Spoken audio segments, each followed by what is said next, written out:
Welcome back to the Critical Moves podcast. I'm Al, and today we are going to be taking another look at 4X games. Tim is with me. Hi, Tim. Are you good? Hey, everyone. How you doing? All good over here.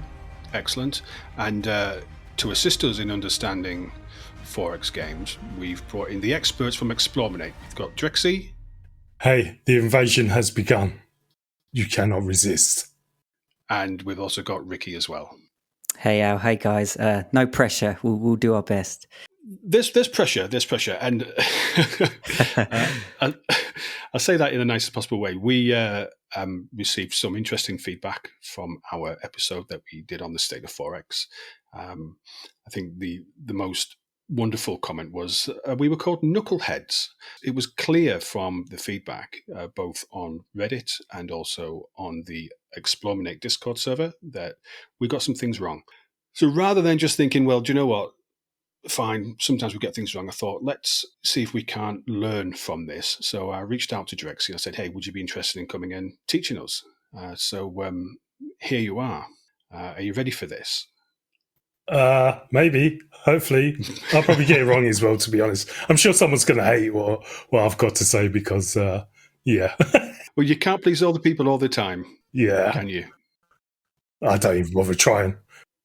So to begin with, I'll ask Ricky or Drexy, whoever wants to chime in. We struggled, and I think from the feedback it's clear, we struggled to understand the definition of what a 4X game is. So can you help us with that? Yeah, so I'll just give a brief history lesson of 4X games.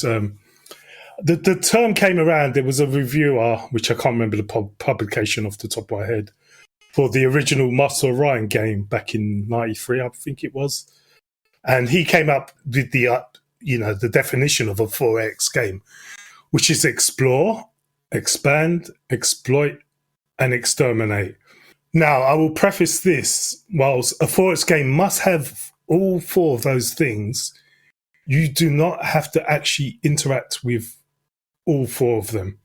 And the games that allow you to interact with any of those in any combination you like is what makes a really good 4X game. Even though it started with Master of Orion, it has, over time, people have gone back and said, look, when it comes to computer games at least, Civilization 1 was the first 4X game. So you had this explosion of 4X games in the 90s. And then by the early 2000s, they kind of died off. You had the rise of RTS then by the mid-90s into the early 2000s. And 4X games just kind of went to the wayside. Now around, I would say between 2010 and 2013, you started to get more and more 4X games coming out again. This was also the time where, I think Civ 4 and Civ 5 started coming out. You had Distant Worlds came out, and gradually more and more 4X games started to come out from the 2010s into the 2020s. And, we'll get into this, but I think since the 2020s, 4X games have been on a steady decline, and we've had some rather big 4X games absolutely fall flat on release. Well, it's interesting that you mentioned Civ there, because that was something which we got completely wrong, because I think it was me, and hands up, I accept this. I said that Civ was a grand strategy game. See, I think the issue you had, you listed the 4Xs and you said, well, you can have like a scientific victory, so you don't have to exterminate anyone, which is why on my introduction, I've prefaced that whilst the game has to have each of the 4Xs, you don't actually have to interact with those 4Xs for it to be a 4X game. So that's why I actually stuck that in, just so people know that, well, I didn't exterminate anyone in my Civ game. Well, it's still a 4X game. You could have if you really wanted to. Would it be a 3X game if you don't exterminate anybody?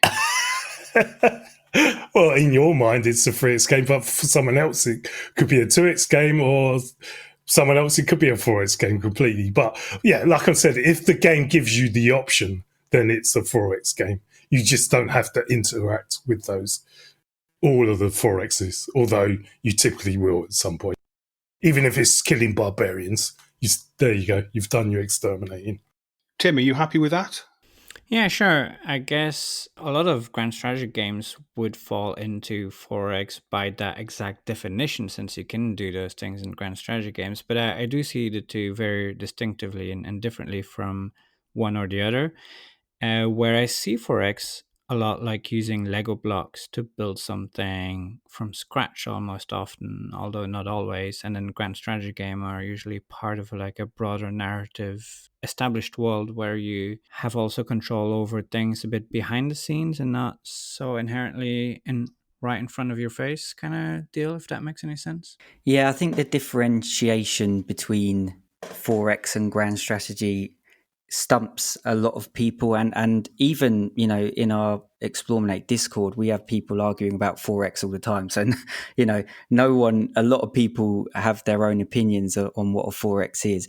Grand strategy, I think one of them, that there's a few reasons where I think it's not a traditional 4X, in that I think a grand strategy, well, for a start, most of the grand strategy games that I can think of all have a pre-made or a static map, so to speak. It's normally Earth or whatever, if you think of the Paradox games.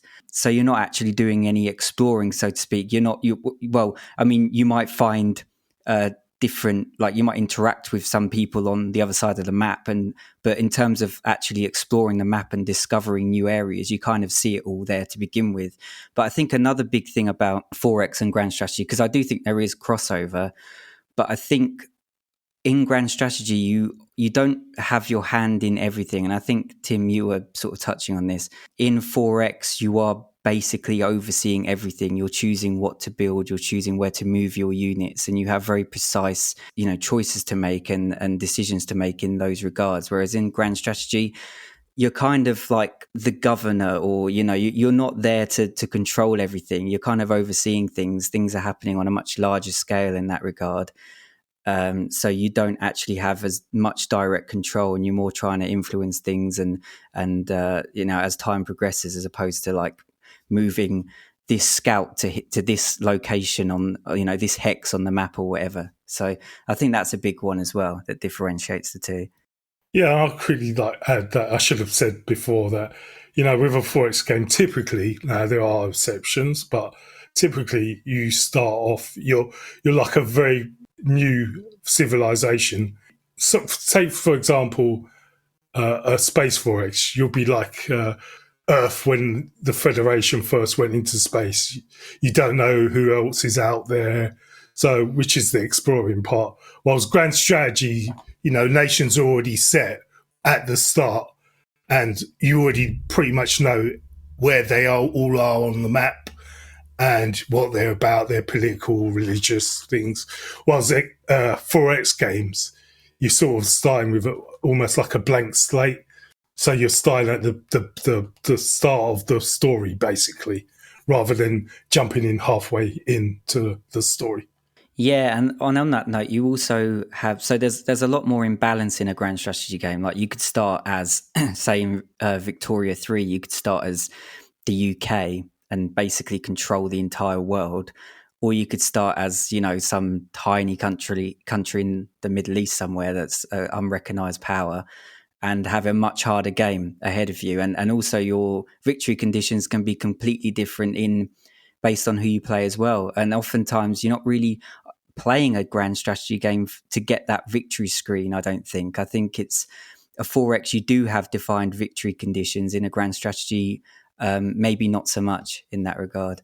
I'll quickly also say that typically in 4X games, you're looking to paint the whole map, whilst in a grand strategy, your goal could be just to take the countries around you or the regions around you. Can you think of a grand strategy space game at the moment then? If those are the conditions about knowing the map and knowing what's out there, Stellaris certainly wouldn't qualify as that, so Distant World wouldn't either. No, there are a couple, but I've not really played them.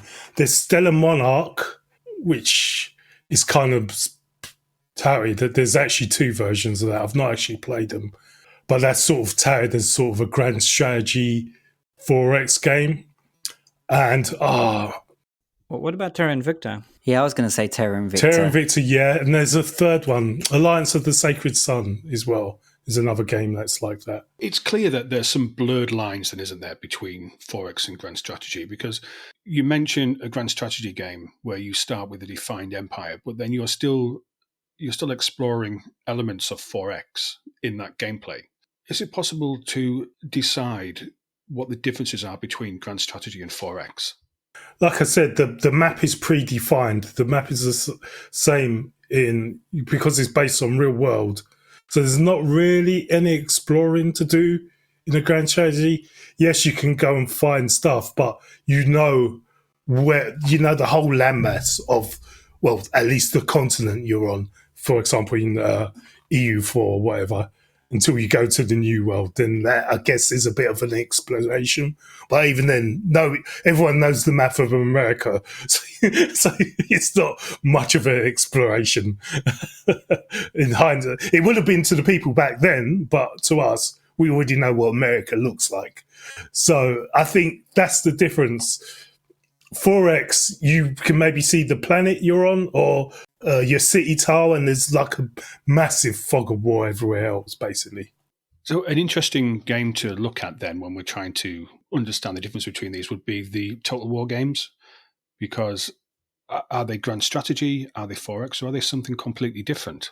Well, yeah, I think the Total War series have carved out their own little niche.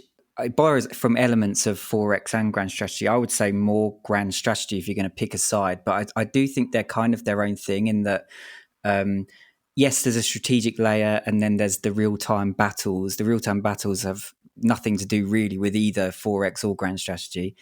And the strategic layer, while has elements of maybe both in regards to that you're moving your units around the map, you have direct control of that, but at the same time you're not really building cities. It's already an established map that is going to be a static map.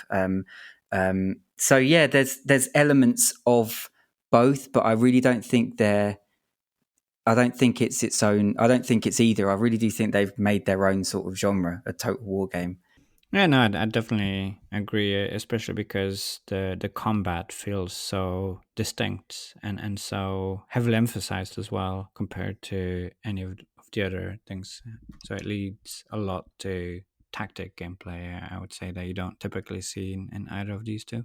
One thing I will quickly say is that these genres are already so niche as well. So like grand strategy games, how many grand strategy games are actually out there? And even 4X games, there was a sort of a lot of them that came out in the 90s and then a sort of renaissance in the sort of 2010s.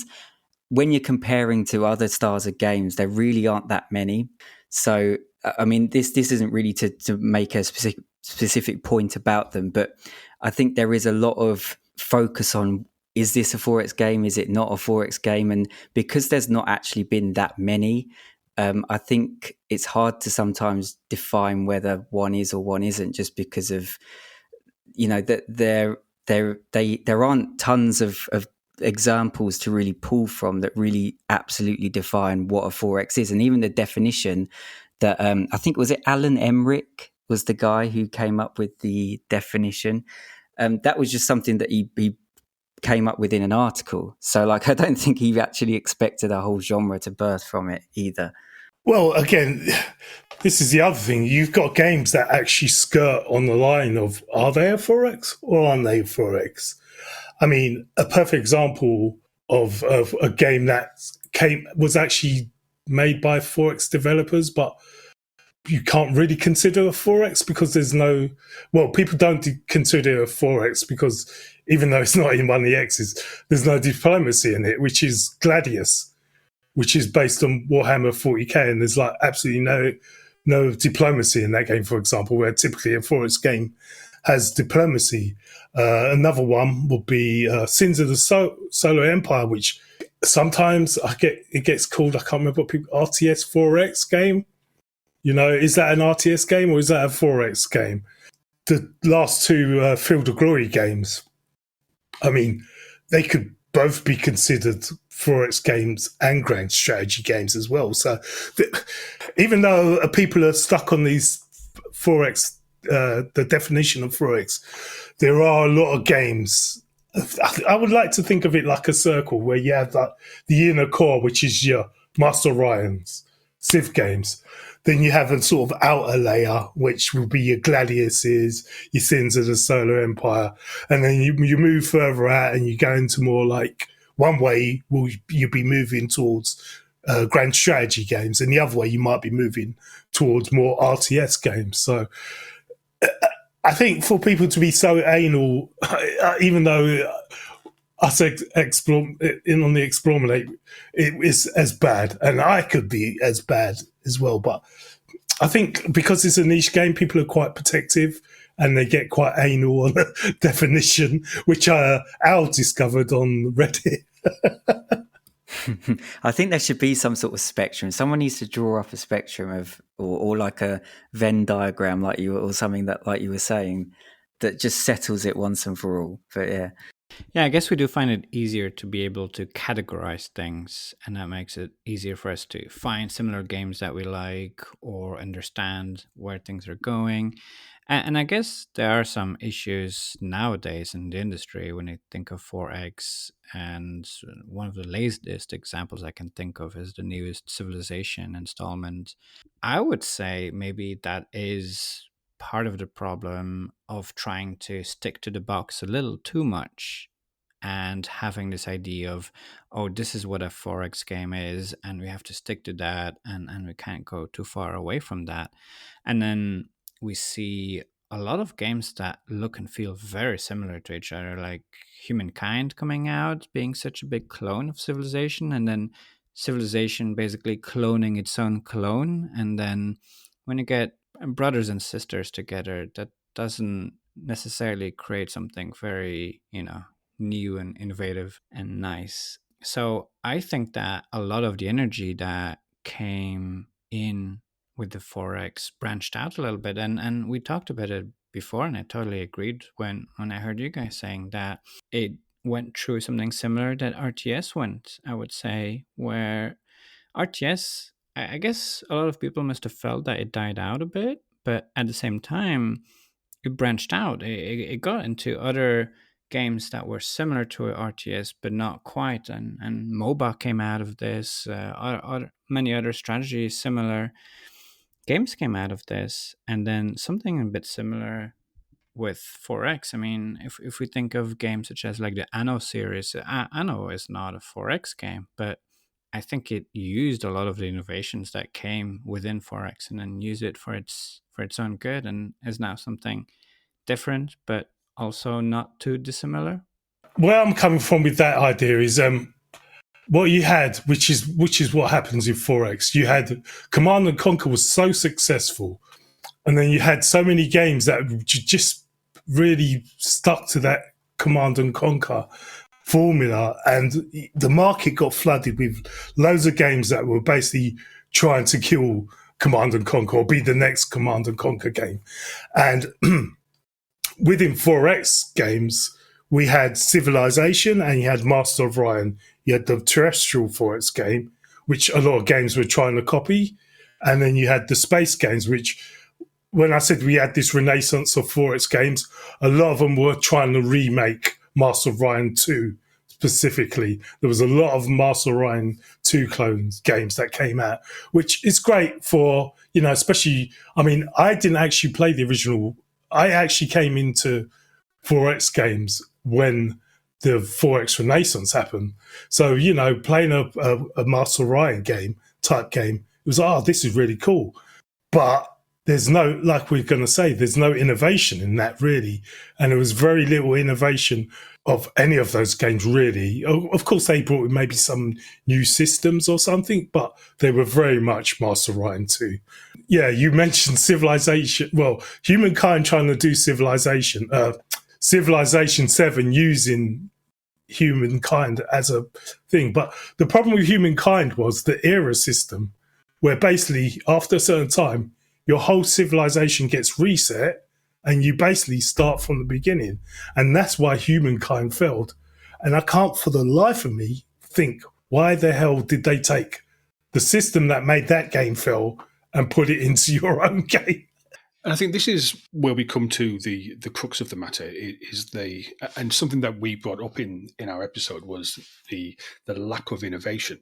So as you say there was civilization, humankind aped civilization, and then Civ 7 came out and said, hey, this particular feature really didn't go down very well.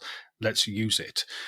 Is that lack of innovation true with all RTS games? I mean, is this one of the problems that we have with 4X games? Is this one of the problems we have with 4X games at the moment?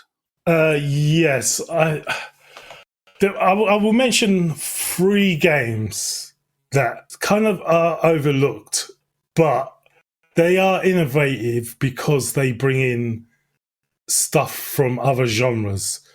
I'll start with Shadow Empires. I'm not sure if are familiar with Shadow Empire, but it's made by VR Designs, who are known for their war games called Decisive Campaigns.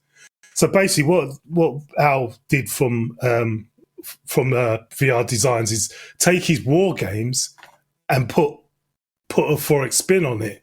So it actually takes a lot of stuff from war games, like the logistics system, stuff like entrenchment and encircling the target, which you never get in 4X games, but are a staple of the sort of grognard hex and counter war games. So I think that's probably one of the most innovative 4X games to come out.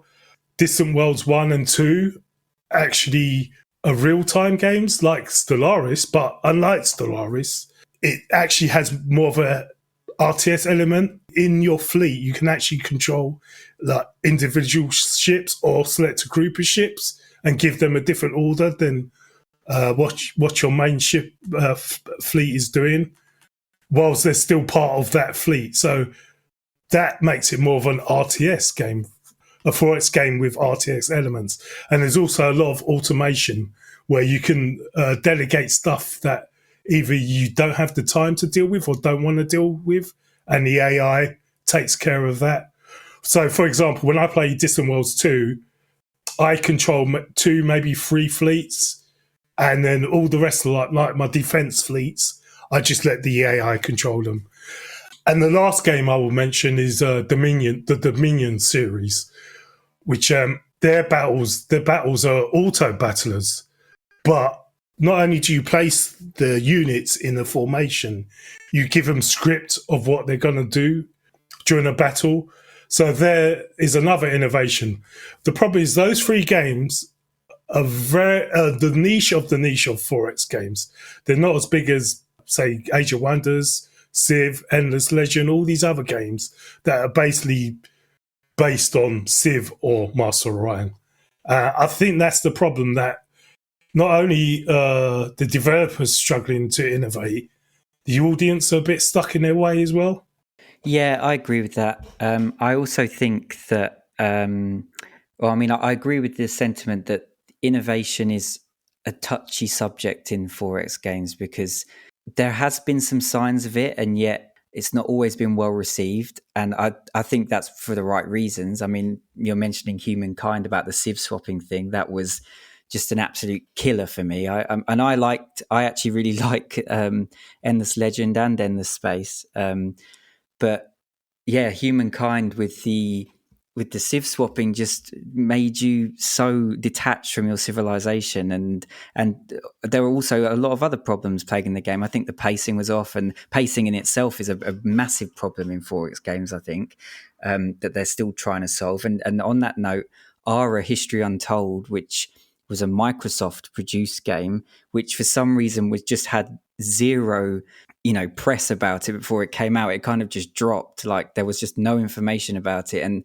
the player numbers now are just like non-existent for that reason. But also a major problem with that game, and it did try to innovate in the sense that it almost had production chains along with the Civ side of things. Like you had to it's been a while since I played it, but say you had to build a chair, so you had to get wood, and then you had to get fabric, and then build like a workshop to build a chair. It kind of sounds like Anno, right? Yeah, it's kind of got Anno elements to it, and then that's like a luxury good for your population and stuff like that. But the problem again with that game was the pacing. As soon as there was tons of UI problems as well, which made it a chore when you scaled out to the point where it was nice at first when you had one small city, but when you then had tons going on, it was just a nightmare to manage.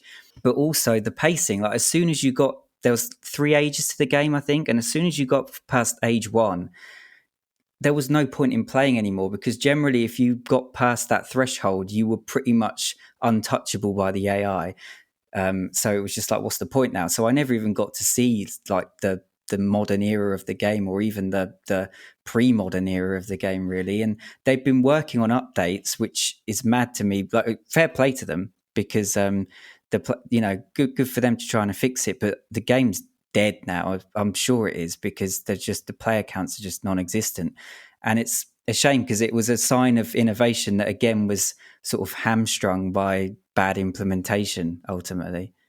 So I think it was in April, eXplorminate released an episode, "The Death of 4X," which may have been a tongue-in-cheek title given the focus of your podcast. And both Drexy and Ricky were on that podcast. And I promise we weren't copying when we did the state of 4X, honestly. We were like, hey, they can do it, let's do it as well, honestly. But in that podcast episode, you discussed, or you talked about the problems facing the 4X genre at the moment. And we looked at that in the state of 4X. But I think that we approached it from the perspective of we're gamers, we're consumers. So our feedback is normally it's crap or it's good. And that's probably about as in depth as we'll go. Can one of you guys give us an idea of what you think the problems are at the moment facing 4X without mentioning innovation? I was like talking about this on Discord the other day. I'm not a game dev, right? I don't know. I know you want me to answer, oh, well, just do this and 4X will be great. But I haven't got an idea. And it's obvious to me that a lot of game developers don't have any ideas, because all we seem to be getting now are sequels. We're on Civ-7. We got Age of Wonders 4. We got Endless Legend 2 coming out. It seems that no one's got a clue how to do this.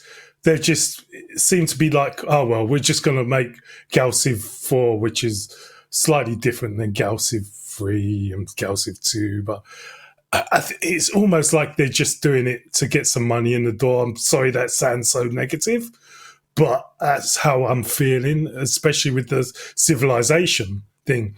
And just quickly to touch on the innovation part, is innovation in 4X is actually hard, because in 4X games, pacing is so vital to a 4X game.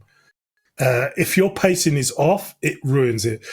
For example, the reason why I hate Stellaris, I think Stellaris has one of the best starting phases of any 4X game ever.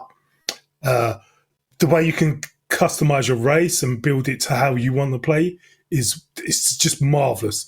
The problem is it starts to fall apart towards the mid and especially into the late game, where the game sort of runs out of text. So every text you're researching is 5% extra bonus to this, 5% extra bonus to that. Finishing a game becomes it's a chore.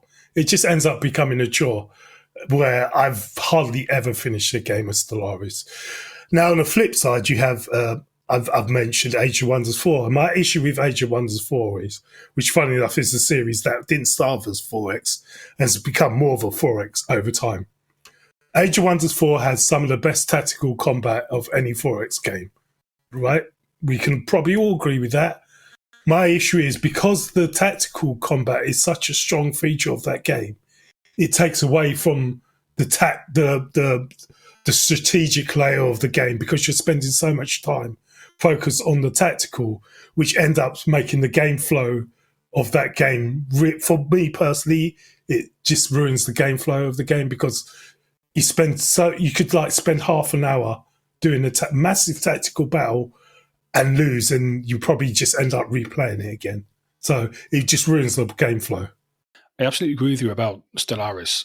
It runs out of not just tech, but also text, I think, as well. You know, a lot of the things that you discover at the start, it stops being able to present you with new things to do. And then, because it's such an old game, was it 2012, was it, when it was released? I think something like Yeah, that. 2010, 2012, somewhere around there, yeah. So technology-wise, it's really behind the times. And you said about all we're seeing is sequels, but we're also seeing clones as well. Have you seen Stellar Reach, which looks like an absolute Stellaris clone? It's even copied the name. Well, yeah, like I said, we had 1,000,001 Master Orion 2 clones like Star Drive in the Stellar Galactic. Oh, can't remember the name, it's so long. You see, well, there was loads of them, but this is what happens, right? A game becomes popular. It's not just 4X games.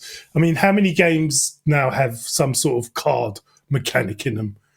You know, once one game gets popular with a certain thing, exactly, and it's a general problem with gaming, but I think it's sort of hit 4X quite hard.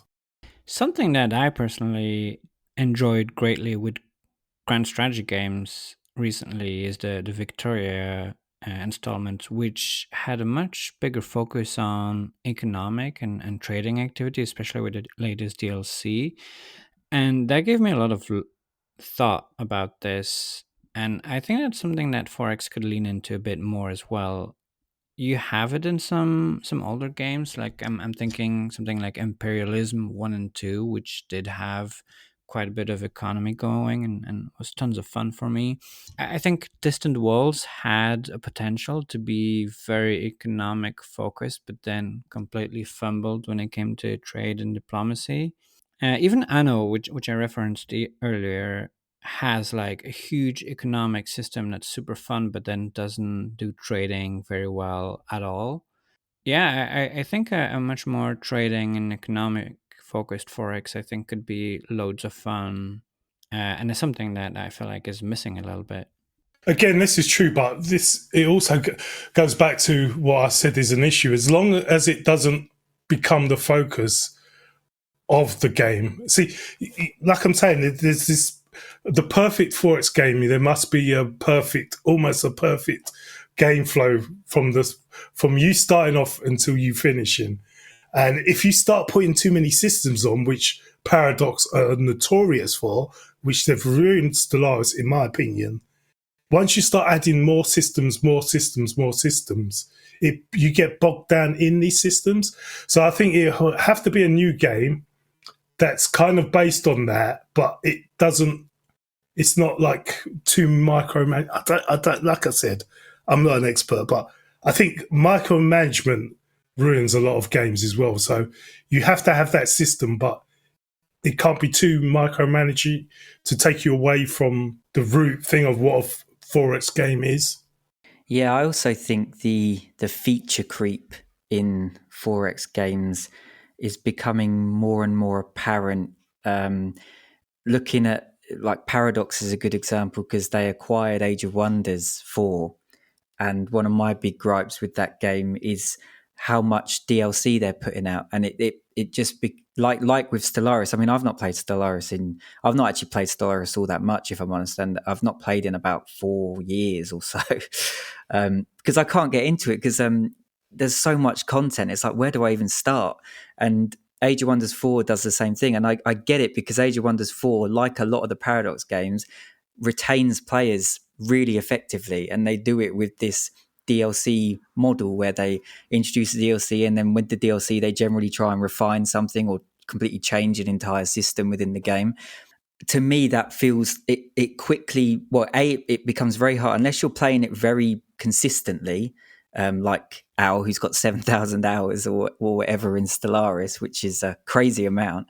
Then that's great for a player like that. But for someone who just, when you leave and come back and you don't know where to start, and they've introduced systems that sometimes part of it's locked behind the DLC, that's really that's when it becomes a problem, and you start to feel the bloat, I think, and that's the problem. Like patching over maybe not, instead of fleshing out systems in Age of Wonders 4, for example, I've found that they've just been throwing more stuff at it and seeing what sticks. No, to build on to your point, the way the Paradox games work, if you purely play them on, that's your main game. Like, you have people who only play EU4 or they only play Hearts of Iron. That's great. You're getting DLC all the time. But if you're the kind of player who jumps between games and you maybe not played Stellaris for 2 or 3 years, well, you come back and now there's like 8 DLC that have gone into the game. And this is the problem. They're games that they're good if you're constantly playing them, but if you're jumping in and out, then this DLC becomes like, I wanted to give Age of Wonders 4 another chance, and I looked on sale. It would have cost me £70 to get all the DLC, and this was on sale. I'll mention quickly, Paradox have about 5 years back, they decided that their DLC, no matter how old it is, will never go below 50%, which I think is absolutely just trash, because you end up getting the base game for like quarter of the price on sale, quarter of the price of the DLC that came out 10 years ago, which is absolute trash. The other thing they do, they give you these free patches. Oh, free. You don't have to buy the DLC. There's a free patch. The problem is these free patches are really, they put in some of the systems of the DLC, but to get that complete system, you have to buy the whole bloody DLC. So, I mean, they did, to their point, they did try and fix it with this. You can subscribe and get all the DLC access. So you can like play for a month and have all the DLC, but I just don't want to deal with subscriptions. I absolutely hear you guys about the creep of all the new features and everything like that. And sometimes getting into one of these new games can feel like a huge chore that you have to learn all these systems and so on. But let's be clear here. Nobody's playing Hearts of Iron for like 5 hours. Like if you buy that game, install it and start playing, you know it's going to ruin your life and you're going to be like busy with this for like ages. And then the extra DLC and the feature creep becomes like really, really nice if you can really delve into it, and it gets new stuff added to it, and I think that can be tons of fun. But it is quite hardcore, and that does make it harder for me to get some of my friends to play with me. And like, oh, hey, let's play this game that you've never played. So let's first spend quite a few hours explaining to you all these different mechanics. So it is a double-edged sword, I would say. But grand strategy specifically is like a niche within a niche in a way. So I can forgive that personally. Guys, we're just going to take a quick break and we'll be back in a couple of seconds.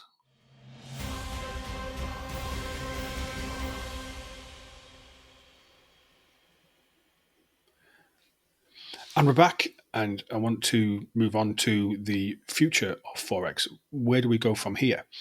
Do we just accept that 4X is a niche genre with constraints that can't be moved, or is there the ability for the games to innovate and move beyond?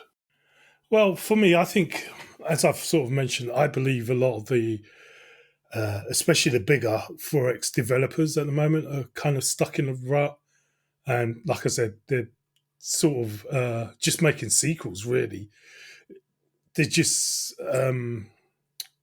releasing new versions of their previous game and they're throwing stuff on the wall and adding bits. But I think the future of 4X games will come from somewhere we not expecting. It'll probably be a small developer, maybe, or a small indie studio. Am I expecting it to happen within the next 5 years? Probably not.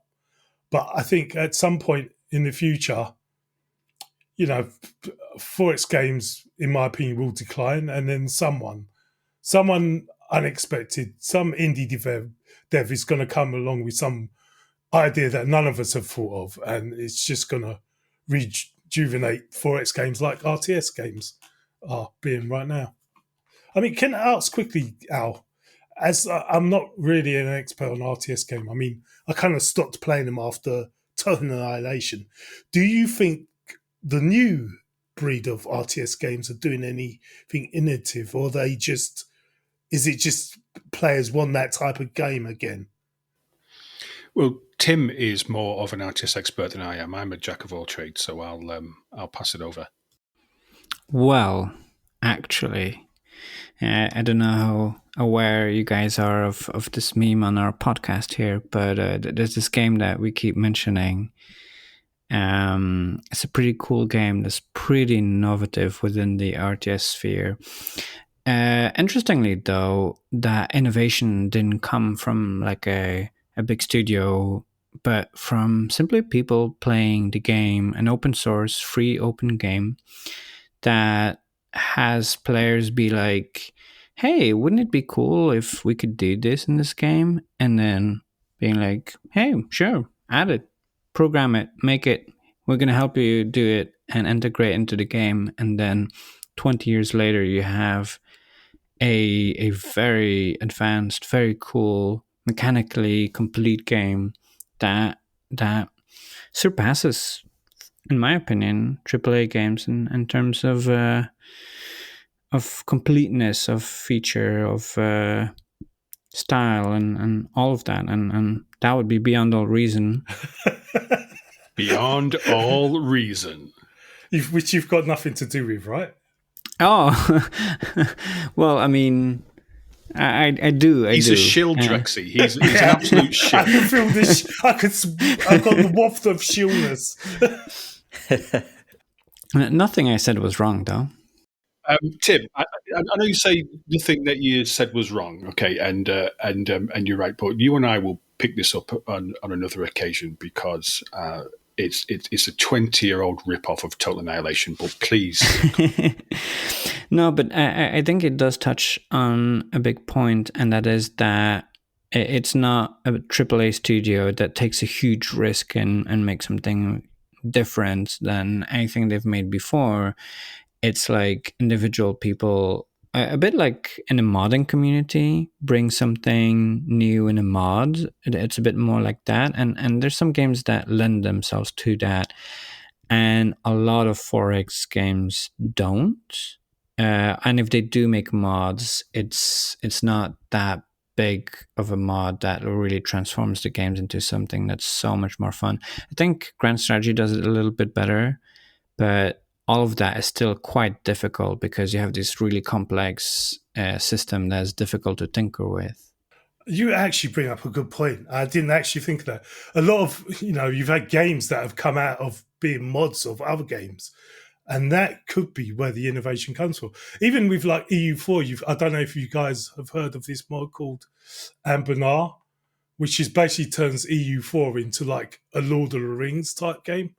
And that's really cool. So yeah, it could be just some modder comes along. So basically, we need every 4X game that comes out to have like really good mod support. So someone out there can actually come up with the innovation that they seem to be unable to do. It is interesting that you mentioned RTS and innovation, because still one of the most played RTS games is Age of Empires 2, isn't it? And that's a game I used to play. I mean, I don't really pay attention to RTS so much these days, but that was a game that I played a ton of. Could be one of my most played games back in the day. And yet it's basically stripped down to its very core workable state that it just works for, multiplayer. It's perfect for. And when you're looking for innovation, you got to question, what are people looking for in terms of innovation? Because especially in 4X, like we've discussed, people are very protective about 4X, and when innovation strays too far from that, people start saying, well, not everyone obviously, but there's people, I've seen people be like, well, that's not a 4X, that's not, so it doesn't even matter. And then 4X stays in this very, static corner. And it's difficult because there's been games that have tried to innovate, like I said, Ara, even Endless Legend 2. And I think you guys mentioned this on your last episode about the Tidefall mechanic. Is that a bit of a gimmick, or is that a spin on exploration? I think it's interesting to try and change the map so that exploration is fresh throughout the whole game. And I think that is a problem in 4X, in that exploration does have a sort of end point in the game. And then, I mean, Drexy was saying about Stellaris, you know, once that first phase of the game's over, that's the most exciting part. And so I can understand them trying to innovate there, but is that enough? I don't know. I don't really have the answer, but it's interesting to discuss, you know, if that is going to be enough for players, or if something needs to come out of left field that's completely just revitalizes the entire formula. Something I noticed amongst the many people that I remember who used to love Age of Empires 2 is that they loved the almost city building elements of Age of Empires 2, which was not huge, but at the time it was quite significant, especially compared to games like Command and Conquer. And they love this. Oh, I'm going to build myself a little village. And they're not hardcore gamers or anything like that, but that's an aspect that they really connected with. And then they played Age of Empires 2, so they were added to the statistics of that game, but then they moved on to play other games that were much more city builder like games. So in that sense, you could have thought, oh, well, you know, people have moved on from RTS, but maybe they were simply looking for something that was there, and then games evolved to have a broader sense of what a game can be, and they were never really going to be RTS players true and true anyway. The other question we really need to ask is: do you really need them to evolve, or do you just need a game to just have a really good game flow? I'll take for example, Master Ryan's One. There was a modern remake of it, which stays pretty true to the original, called Remnants of the Precursor. Now that game, I mean, if a modern audience looks at it, yes, it will look really dated, but it's still really fun to play, and it's even simpler than Master Ryan 2. But yeah, because it's so streamlined, and it just flows so well from start to finish of your gameplay, you don't need to add any more bells or whistles to that game, to Master Ryan 1. It's almost perfect as it is. I mean, you know, you get people who play games for decades and they just play one game for decades. Are we sort of, as a modern audience, sort of been trained into thinking, well, games need to evolve, they need to add more things? And is that almost like wrong thinking? Yeah, absolutely right. I 100% agree. And I think that maybe there's this thing where we're all looking at things and saying, you must innovate. There must be something new. Whereas what really we all want as 4X players or as gamers in a wider format is we want something which is excellent, which captivates, which holds our attention. It doesn't have to be different. It doesn't need bells and whistles to make it exceptional. But how do you do that? Has DLC almost trained us to expect when a game comes out, it must have tons of content thrown on top of it? Where in the past we didn't have DLC, and you know, we played games for years. Yeah, I mean, it's. I touched on it briefly earlier, but it does seem to be the trend that in order to, you know, retain players or to basically show that you're trying to support a game means that you're throwing more and more systems at a game. And I mentioned Age of Wonders earlier doing that. And to me, that's not really what I'm looking for.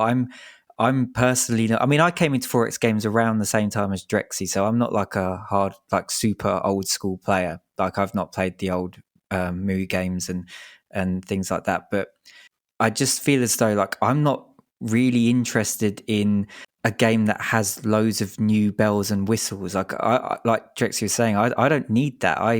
I want a game, and like you say now, I want a game that's just really tight and streamlined and offers multiple avenues to win, makes you excited to maybe play again and try a different strategy. It doesn't have to have all this extra stuff. And I don't have an answer to your question in how do you do that, other than, you know, there's games that I've played that have achieved that.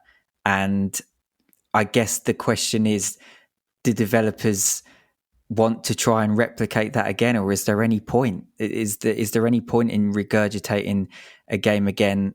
I mean, there's sequels, but sequels have an IP attached to them, or an established franchise attached to them, so they're probably going to gain some level of player base anyway, or interest. But then if you stray too far from that formula, you're going to cause problems. Civ or Humankind causing problems with the civ switching. So it's a really tough one. I'm a bit stumped, but I find it's an interesting discussion, at least. I think we find we're in a bit of a catch-22 situation in gaming in general, aren't we? Because we as consumers want to see great games. But if a developer puts out a great game which hasn't iterated beyond a sequel or a previous game, the Civilization Humankind Civ-7 situation, for example, where they felt that they must put something in to differentiate themselves from the previous version of the game. And if they don't do that, then they get panned, or it's just a clone, there's no changes, where's the innovation? And maybe we're our own worst enemy as consumers, because we demand more and more, and we demand extra, and we demand new features. But these new features often fall flat because we want that exceptional, pure experience that we had from the first title. Yeah, and this is a problem with modern gaming, right? Back in the day, games could have been made by like 5, maybe 10 people. So if you had a really successful game, you could spend the next 5 years working on a totally different game, and you had the money to back you up. The problem with modern games is you need 300 people or whatever. I bet like a Civ game is like at least 150, 200 plus people, right? So what do you do? Well, you either got to keep releasing DLC to pay these people, or you've got, if once that runs out, and to keep, basically there's so many games out, these developers have to keep the players' attention. So that's, for a while, it'll be DLC, maybe for 5-10 years. Then they will have to release a new version to bring more money in. So we've got into this weird cycle where it's almost like the Marvel movies. They have to make another Marvel movie because you have to make 200 billion at the box office, because so many people are in so much CGI in movies nowadays, and they cost so much. And it's just this, games have got into this weird cycle as well. Rather than in the old days, you would have had people who, a studio made one game, and then their next game might have been something totally different. But it's not like that anymore. Well, yeah, and part of that point, I think, is, and what you mentioned about DLC, is games are often released not in their best form or in their final form. And obviously, DLC can help with that, but first impressions are so important. And I think when you've got games that release without features that should have been there, or games that release in buggy messes, or games like Galciv 4 is an example of a game that came out on Epic and then moved over to Steam, and what was going on, like it just so whoever played the original version of Galciv 4, like that game's changed a lot since launch, but how are you going to retain your players if the game, when it does initially launch, is just not in a good state? And I think that mindset of a game not being released in a finished form, and now it's like, oh, we'll patch it later. It's yeah, you can, but I really don't think that that's a good philosophy to stick to, personally, because I just think that first impressions count, and if you don't grab your audience right at the get-go, then you're going to have problems getting them back. And like I mentioned, Ara earlier didn't have a great release anyway because there was like no press behind it, but they're trying to like fix that game, but I don't think anyone's really interested in giving it much of a second chance because of the problems it had at launch, so that is also a problem. Yeah, well, there's definitely a whole bunch of different models of how to do video games as a business, and I would lay a considerable amount of blame to shareholder companies who are looking at next quarter. I personally believe that's a terrible incentive when we're thinking of such a creative industry as, hey, let's make fun stuff for people to play. And we have some really good examples of formulas that do work. I mean, I'm thinking of something like Baldur's Gate 3, or I'm thinking of very small studios or even single persons making terrific games, just Terraria or Minecraft, that are widely successful. Okay, they're not 4X, they're not Grand Strategy, they're not even RTS or something like that. But then we have something coming up, something like Falling Frontier. And I definitely think it is possible to make something with a small studio or an existing studio that is not so bound to let's make a profit this quarter. Another avenue, I believe, is to get player retention is something like multiplayer, because I think multiplayer is something that keeps on giving, because the opponent is not a predetermined set of triggers that can after some time feel stale, but it's another thinking opponent. And I think it's a great avenue for 4X and Grand Strategy and so on, is that multiplayer aspect, because you get this replayability, because you have to keep finding new strategies that the other players react to, and it doesn't even have to be competitive, it can be cooperative too. And I think a lot of 4X games and grand strategy games don't cater to multiplayer as well as they could have. I think you can even make a multiplayer only 4X game that could be tons of fun, and I'm missing that a bit. Well, you do have that, right? A lot of the power, especially like Hearts of Iron, is very popular multiplayer, and that's the reason why it's always in the Steam top 100. I think Civ 6 had a massive multiplayer scene as well. But like two of my favorite games, I've played pretty much almost, well, Shadow Empires, I've played quite a bit single players, but the Dominions 4 and 5, I haven't actually got 6 yet. I've probably played between those two, I've probably played about 5 hours single player. Yeah, I have over 600 hours played in those games, and that's pretty much all multiplayer. Um, Same with Shadow Empires, a lot of my hours are multiplayer, but I'm currently not playing any multiplayer games because whilst multiplayer just takes 4X games to its highest heights, even though those are play by email, they're not real. You're not playing in real time. You're taking maybe a turn every day or 2 days. It is quite time consuming, which is the problem with having multiplayer in 4X games. So I think if you've got the time, definitely look into playing multiplayer 4X games. The problem is we don't always have the time, especially the older we get.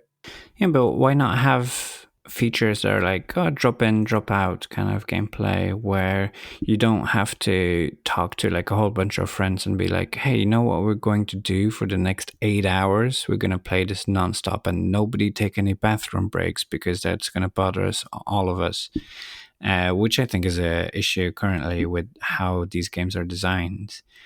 And they don't have this MMO factor of like, oh, let's play for an hour or 2 hours and see what happens and engage with other players as I do so. Yeah, but even in Dominions, once you start getting to the late games, your turns can take over an hour to do. Even, we even like Dominions, you start off like everyone got to do a turn once a day, and it ends up being like, oh, everyone do a turn every 3 or 4 days. And I've had Dominion games that have lasted 6 months. Uh, don't even speak of war games like War in the Pacific and War in the East. Those games can last years when you play them multiplayer. So yeah, maybe you just need them. I mean, there are some fun games, that online games like Neptune's Pride was quite a good one. I used to play quite a bit online. It's pretty simple to do. But yeah, I think to wrap, really, I think as an audience, as consumers, we might have to just start prioritizing and look, we've got all these great games. As long as the developers give us tools, even if it's not in their interest, to make new ways of playing the game, and make like Stellaris. Like I said, creating your own race and how you want to play that race could be totally different to how you think. It's just that they've always had the problem of getting past that mid to late game period of the game. If someone can have Stellaris' start with maybe a game that you can finish within 5 hours, for example, at max, then that might be the perfect 4X game. Yeah, I think shorter games are certainly something I'd be more interested in. Maybe reinvigorating the victory conditions in a way that allows for shorter games, so it's not just a case of a science victory where you've got to research X amount or whatever, or you have to take out all your opponents. Like, these are generally quite big things that can take a while. And coming back to, not to dump on Humankind so much, but that was my problem with that game. There was each era, when you made a civ change, you then got more stars that you had to complete to get to the next era, and it was just like, it felt like such a slog. And I think that's the problem. If they can make a game that's fun to play, like Drexy said, from beginning to end, you can wrap it up. It doesn't go on for too long. There's ways to sort of end the game sooner. And it's just tight without too much bloat, without relying on DLCs to not even flesh out things that aren't there initially, but to add more stuff and throwing stuff at the wall. Yeah, I think that's what I'm looking for, because like you say, the Endless 2's coming out later this year. I think a lot of the extra stuff in that is kind of superfluous. And I want to love it. I love the older Endless games. So there needs to just be more of a focus on really tight game design. And I use that term a lot, and it might seem a bit aimless, and it kind of is, because I'm not a developer either. But I feel as though, stop throwing stuff at the wall and maybe try and just refine what's there, tighten it up, make it quicker, make it more accessible so that it doesn't slog. That type of thing is what I'm looking for, I think, really. Ricky, we've totally missed the game we both love that does that exactly, which is Spellforce Conquest of Io, which yes, very much is like in the same vein of Age of Wonders, but it's way more streamlined and the combat's a lot quicker. And we both absolutely fell in love with that game. Yes. Right? I didn't want to bring it up because they seem to bring it up in most podcasts. And it's not considered 100% 4X either. And but this is the problem. This is my problem. I don't think it matters. I think that game really did innovate, in that it innovated on exploration, because you only had one city, for example. It was a tower. So you had to move that around the map, and it mattered where you were. You couldn't stay in one place for too long because resources would expire on the map. The combat was faster. There's different win conditions. Like, the games were quite long, but and I think that's one thing they could probably tweak, is maybe make shorter games, but they had shorter scenarios, and it did kind of turn the formula on its head. But I've seen a lot of pushback saying, well, that's not a 4X. And it's like, yeah, but it's close enough to me. It gives me the same feeling, even if not quite. It gives me at least a similar feeling to something like Age of Wonders, and I'd much rather play Conquest of Io over Age of Wonders, because I just think it does a lot more in refining the formula and not making it as stale. But I always bring it up, so I try not to bring it up. That's all. Yeah. I guess the final thing I will say is that, rather than this refinement, I would personally look to take it into a different direction, such as, why not, for example, have a persistent world where you can log in for an hour and have your 4X gameplay within that persistent universe, interact with other players, have this multiplayer aspect to it. And then, oh, you know what? I've got dinner coming up. I'm going to log out and I'm going to come back later. This has been tried, though. I think, what was it? There was a game called Starborn, I think. There have been a couple of these MMO 4X games that did try, but for whatever reason, they ended up failing. Obviously, wish someone would come up with a good idea. Guys, we're running out of time, so I just wanted to say thank you really, to Drexy and Ricky for coming in, schooling us on schooling us on what we got wrong. It is appreciated. I think Tim will agree, we have a better understanding of 4X now, and we fully hands up. We got it wrong in our State of 4X episode. So thanks very much for correcting us. And we've also had a look at the problems facing 4X games and what to expect from the future. And I don't think it's a dead genre. I don't think there's major concerns. It's not on life support. I think there is a future there, and I'm excited to see what comes out in the future. Drexy, Ricky, thank you very much for coming and joining us on this episode. It's been super helpful and really interesting. So thanks very much. Yeah, thanks, Al. Thanks, Tim. Yeah, it's thanks been for having us. Good fun. Yeah. Yeah, fan of the podcast, so glad to be on. Yeah, same. You're quite welcome. It's been a delight having you here.